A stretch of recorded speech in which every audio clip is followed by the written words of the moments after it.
எப்படி அம்மா வீட்டில் தூங்கின்னு இருக்கிற மாதிரி ஹாயா தூங்கினுக்கிறா பாரு. இதோ வரேன் இரு.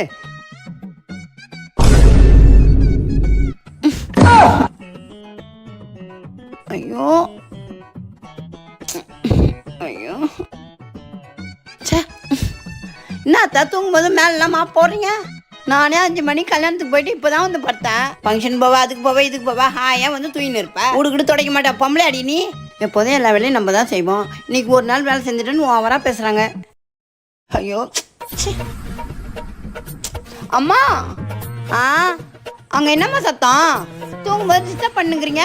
இல்லை ஒன்றும் இல்லைம்மா, நீ தூங்குமா, பொறுமையாக வேலை செய்யுங்க. அம்மா பொறுமையாகவே வேலை செய்கிறோம்மா.